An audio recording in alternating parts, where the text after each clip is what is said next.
She was vibrant, kind, and cherished by everyone. A simple walk with her dog along the beach was supposed to be an ordinary day. But she never returned. What happened to Toyah Cordingley? Why did her tragedy shake all of Australia? One clue changed everything. Toyah Cordingley was born in 1994 in Cairns, a city nestled in the tropical region of Queensland, Australia. She grew up surrounded by lush natural beauty, which deeply influenced her character and passions. From a young age, Toyah exhibited a radiant and kind disposition. Her friends and family remembered her as someone always ready to lend a helping hand, even in the most challenging circumstances. As an only child, Toyah was the center of her parents' world. Troy and Vanessa Cordingley described their daughter as the ray of sunshine in their lives. With an infectious smile and boundless energy, Toyah's childhood was filled with warmth and love, a bond with her family that only deepened over time. From a young age, she showed a profound love for animals. This passion led her to volunteer at a local animal shelter, where she spent countless hours caring for dogs and cats in need. Frequently sharing photos of rescued pets on social media, Toyah inspired others to support stray and abandoned animals. Alongside her volunteer work, Toyah built a successful career as a pharmacist at a local pharmacy. Her dedication and kindness quickly earned her the respect of colleagues and clients alike. Toyah often went above and beyond for her patients, offering health advice or a compassionate ear. Her genuine care made her one of the most beloved staff members. Toyah's ability to connect with people was extraordinary. Her friends described her as the life of the party, someone who could find common ground with individuals from all walks of life. Always brimming with enthusiasm, she was ready for new adventures. Her love for nature blended seamlessly with her artistic flair. Toyah had a passion for photography, capturing breathtaking landscapes during her outings around Cairns. Her social media presence reflected her vibrant personality, filled with inspiring quotes, animal photos, and snapshots from her travels. It became a digital chronicle of her life, one that resonated deeply with friends and acquaintances. By early 2018, Toyah's life seemed picture-perfect. She balanced her work, volunteer efforts, and an active social life with ease. Her days were filled with acts of kindness, and her evenings with heartfelt connections to those she held dear. Toyah embraced every moment, striving to make the world a little brighter. This harmony was a shining testament to how a person could embody love, compassion, and a desire to make a difference. Yet, no one in her circle could have imagined that this harmony would soon be shattered by a devastating tragedy. On October 21, 2018, Toyah Cordingley's day began like any other. On a sunny Sunday morning, she drove to Wanjetty Beach, a popular yet secluded spot near Cairns, to take her dog for a walk. Known for its natural beauty, surrounded by dense forests and kissed by the warm Pacific waves, the beach was a place Toyah often sought solace and inspiration. She set out at midday, leaving a brief message to her mother about her plans. No one could have known it would be her final message. When Toyah failed to return home that evening, her parents grew increasingly worried. They tried calling her, but their attempts went unanswered, a behavior uncharacteristic of Toyah, who always kept her family informed. As night fell, their concern escalated, and they reported her disappearance to the police. The following morning, a search party of family and friends combed Wanjetty Beach. They found her car parked at the beach's entrance, undisturbed, with all her belongings intact. This only heightened fears that something terrible had happened. Tragically, on the morning of October 22, 2018, Toyah's father, Toyah Cordingley, discovered her body partially buried in the sand dunes. The harrowing scene marked the beginning of a police investigation. Toyah's dog was found nearby, tied to a tree, unharmed but visibly distressed. Her body bore signs of a violent death, though the police withheld specific details initially. Later reports revealed that Toyah likely fought back against her attacker, as evidenced by signs of a struggle. News of Toyah's disappearance and murder sent shockwaves to Cairns and beyond. The community that cherished her was devastated.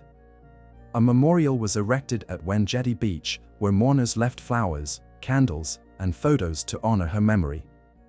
Her kindness and vitality were etched into the hearts of those who knew her, making the brutality of the crime all the more incomprehensible. Meanwhile, the police launched an intensive investigation. Yet, in the early days, leads pointing to the perpetrator seemed scarce. The mystery surrounding her death contrasted starkly with the life she had lived, filled with light and goodness, making her case one of the most heart-wrenching and high-profile tragedies in the region's history. Immediately after Toyah Cordingley's body was discovered on Wenjeti Beach, Queensland Police launched an intensive investigation.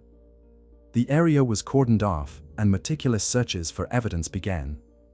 Investigators combed through the site where her body was found, as well as the surrounding terrain, striving to reconstruct Toyah's final hours. The isolated nature of Wenjeti Beach posed unique challenges. Its remote location, dense vegetation, sandy dunes, and distance from major roads complicated the efforts. While the environment could potentially preserve critical evidence, factors like wind and water posed a risk of erasure. Toyah's dog, found tied near the scene, became an important focus of the investigation. The fact that the animal was restrained suggested an attempt by the perpetrator to maintain control over the situation. Investigators speculated that the dog might have witnessed the crime. Forensic efforts concentrated on collecting DNA evidence. Biological material found under Toyah's fingernails indicated that she had resisted her attacker. This discovery provided a crucial lead for forensic experts working to identify a suspect. In parallel, police gathered phone records, surveillance footage, and conducted interviews with locals and tourists who might have been in the vicinity on the day of Toyah's disappearance. These efforts soon yielded preliminary results, but the police were initially tight-lipped about details. The Cairns community responded with remarkable solidarity. Volunteers formed search teams to assist police in combing through the Wenjeti Beach area for additional evidence. Residents organized memorial events and discussions advocating for enhanced safety measures in the region. Social media played a pivotal role in spreading awareness about Toyah and the call for justice. Her family created a dedicated page to honor her memory, sharing personal anecdotes and expressing gratitude for the outpouring of support. Updates on the investigation posted on this platform drew national attention. The tragedy also ignited broader concerns about safety at Wenjeti Beach. The remoteness of the area left many residents uneasy. Some women voiced apprehensions about walking alone in isolated locations, with Toyah's case underscoring the potential dangers.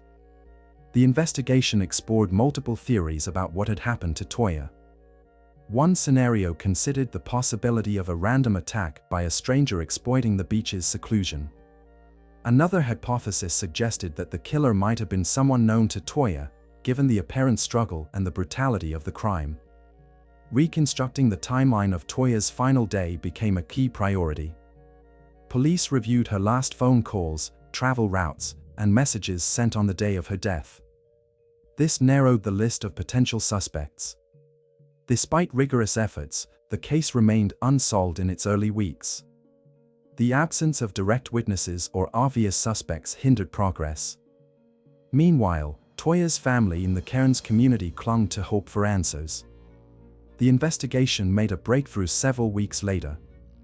DNA analysis of the material found under Toyah's fingernails identified a profile belonging to an unknown male.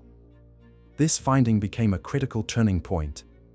Attention soon focused on Rajwinder Singh, a 38-year-old man of Indian origin who had worked as a nurse in Cairns. Singh had been living in Australia for several years but left the country abruptly on October 23, just 2 days after Toyah's murder. His sudden departure raised significant suspicion. Migration records confirmed that Singh had flown to India shortly after the crime. This swift exit, coinciding with the launch of an active investigation, led police to consider the possibility that he fled to evade detection. Further scrutiny revealed unsettling behavior in the days leading up to his departure. Colleagues noted that Singh appeared anxious, avoided conversations, and bore visible scratch marks on his hands. Authorities issued an arrest warrant for Singh and added his name to Interpol's database, initiating an international manhunt. However, locating him proved to be a formidable challenge. In India, with its vast population and complex geography, such operations demand significant resources. Australian police sought assistance from Indian authorities to track Singh down. Legal and diplomatic complexities slowed progress. Formal measures, including arrest and extradition, required high-level negotiations and agreements between the two nations. During this time, Toyah Cordingley's case garnered widespread public attention in Australia. Journalists and activists increased pressure on authorities, demanding swift action to apprehend and prosecute the perpetrator. The identity of Rajwinder Singh and his alleged involvement became a focal point in news broadcasts and online forums. Many question how a suspect under such grave suspicion had managed to leave the country so easily. In Cairns, Toyah's memory continued to be honored. Her family and friends organized memorial events, and the public rallied behind their quest for justice. The investigation and the search for Singh became emblematic of the fight for accountability, further galvanizing the Australian community. Despite the rapid initiation of an international manhunt, locating Singh took years. For a long time, his whereabouts remained unclear. The suspect appeared to be hiding in remote regions of India, evading law enforcement. Meanwhile, Australian authorities worked diligently to build a robust case. They continued gathering evidence to ensure a strong foundation for prosecution upon his arrest.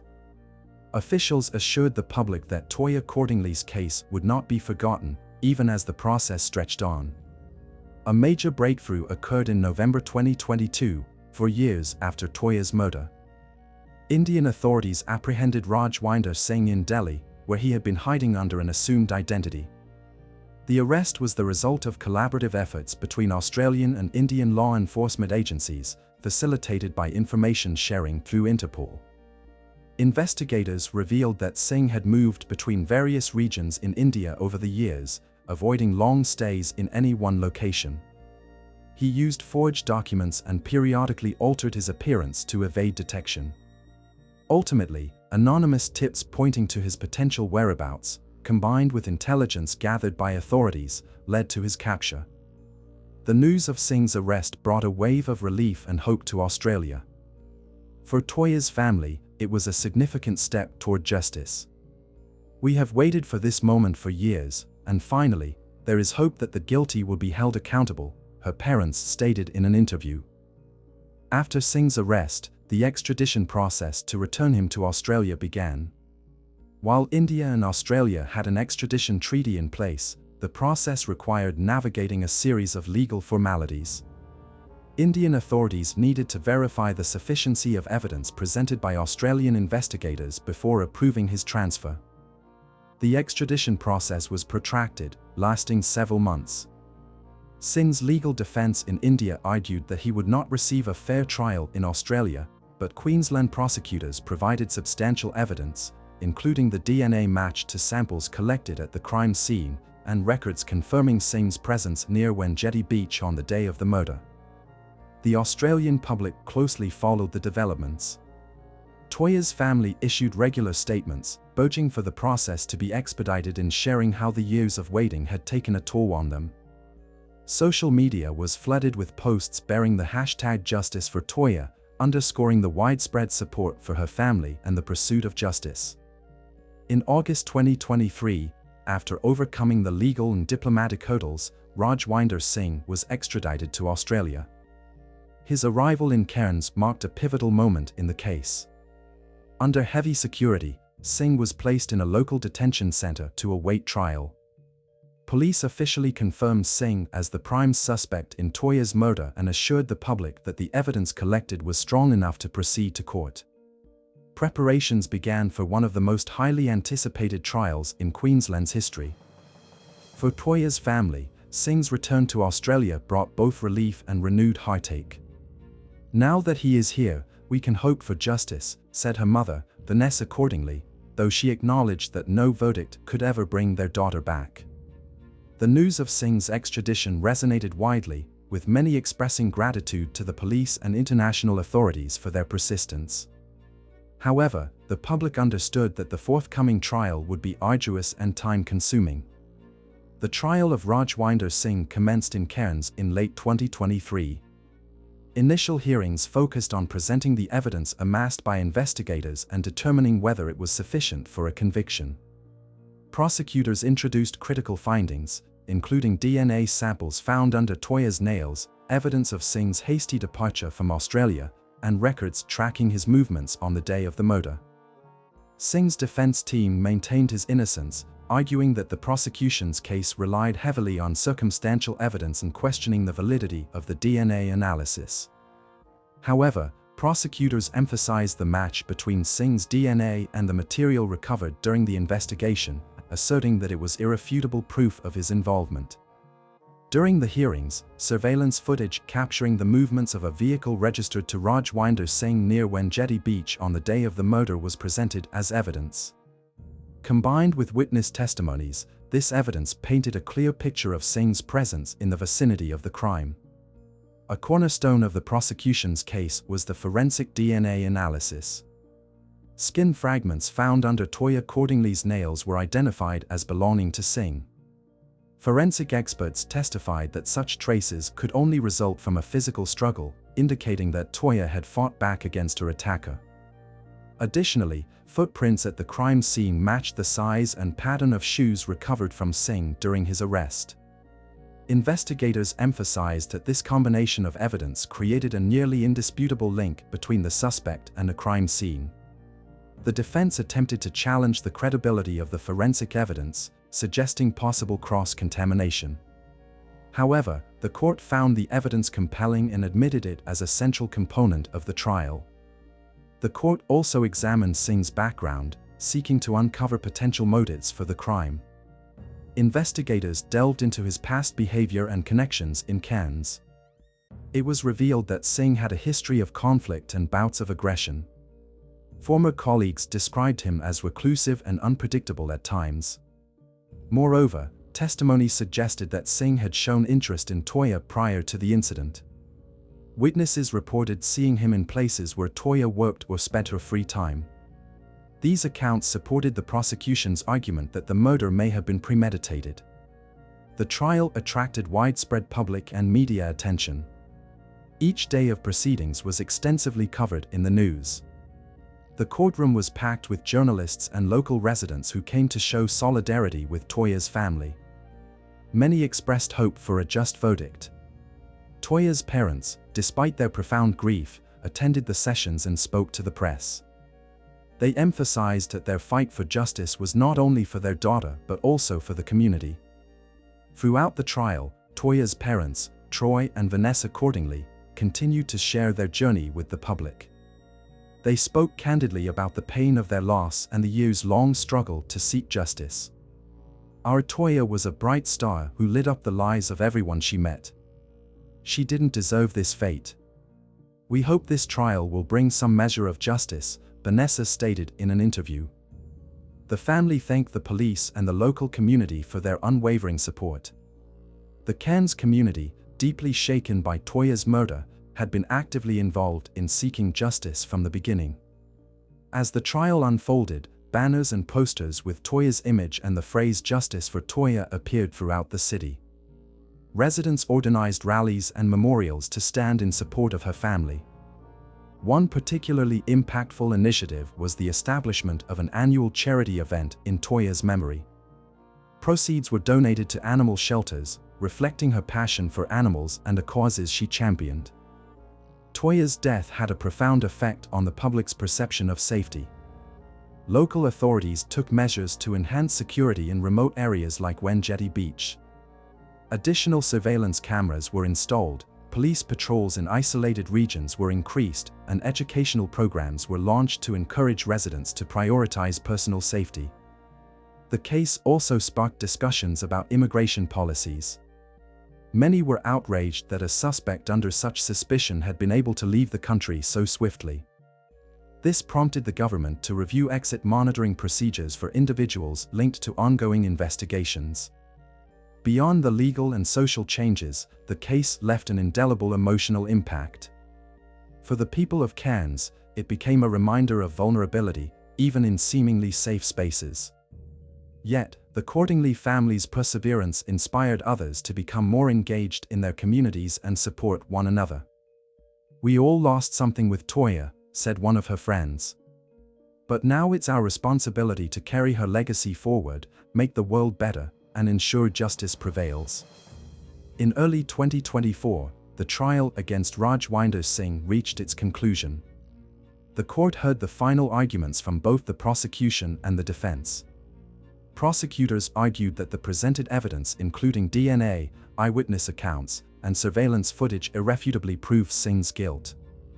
The defense maintained that Singh was a victim of circumstance and argued that the circumstantial evidence could have been misinterpreted.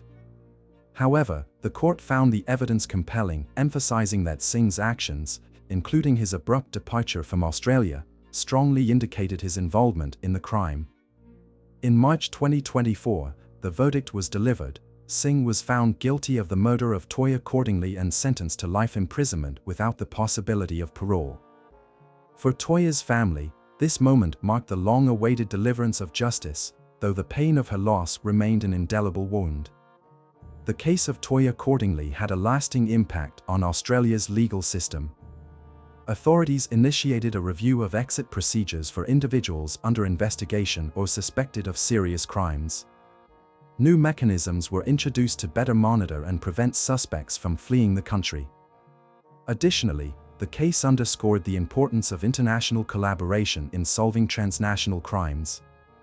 Singh's successful extradition exemplified effective coordination between Australian and Indian law enforcement agencies, facilitated by Interpol. This cooperation set a precedent for handling similar cases in the future. After the case concluded, Toyah's family and friends focused on preserving her memory. Annual charity events in her honor became a tradition, raising funds for animal shelters and organizations dedicated to animal welfare, a cause close to Toyah's heart. A memorial park was established in Cairns to honor her, designed to reflect her love for nature and animals, providing a tranquil space for reflection and remembrance. Schools and community organizations in the region launched educational programs inspired by Toyah's life and tragic death. These programs emphasized safety, mutual respect, and personal responsibility, ensuring her story would continue to teach and inspire. Toyah Cordingley's story served as a poignant reminder of life's fragility and the importance of seeking justice despite overwhelming challenges. Her case prompted discussions about public safety, the role of communities in supporting victims' families, and the significance of international cooperation in combating crime. The Cordingley family, despite their grief, continued to share messages of hope and resilience. They urged people to remember that even in the darkest times, it is essential to hold on to kindness and fight for the truth. "We lost Toyah, but her light continues to shine in the hearts of those who loved her," Vanessa Cordingley said during a memorial ceremony. Toyah Cordingley's story is not only a tale of tragedy but also a testament to the strength of family, community, and the law united in the pursuit of justice.